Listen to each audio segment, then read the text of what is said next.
Hello, my name is Xavier David B. Alyansa of 2 Gemini, the Elves and the Shoemaker. There was once a poor shoemaker and his wife. "This is my last piece of leather," said the shoemaker sadly. "I can only make one more pair of shoes." The shoemaker cut out the leather and put it on his workbench. They went up to bed.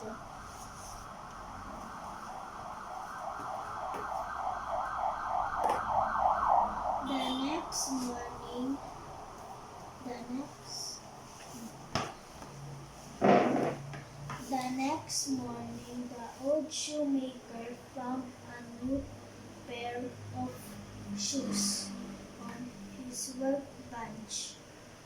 "Who made these shoes?"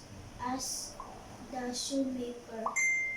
"He put them in the shop window. A man saw the shoes.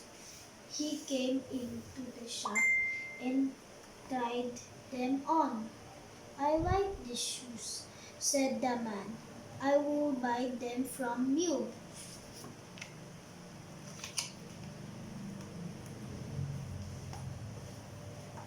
Now the old shoemaker could buy more leather. He cut out the leather and put it on the workbench. Then he went up to bed.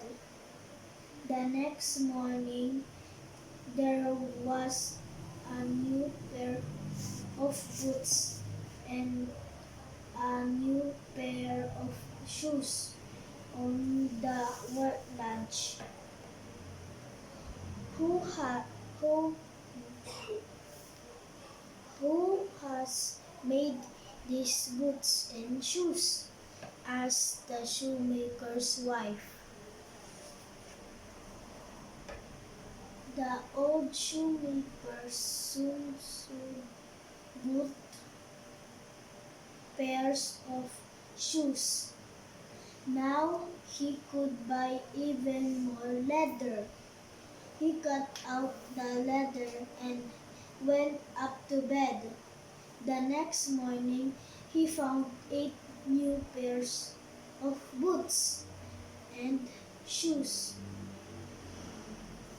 And so it went on for weeks and weeks.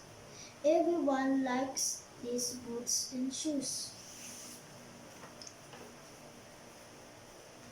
Soon they were rich, but they still didn't know who was making the shoes. So they made a plan. The old shoemaker cut out the leather and he put it on his workbench. But this time they didn't go to bed. They hid instead. Now we will see who makes the shoes," said the shoemaker.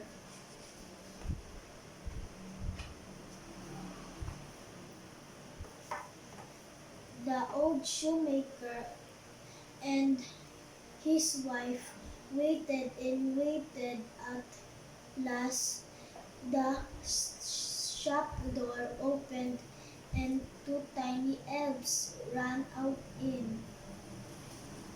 They jumped up onto the workbench and sewed the leather as fast as they could. Like magic, the shoes were finished. The elves danced a little jig on the workbench. Tip, tip, tap. Then they jumped down. The elves ran away into the night.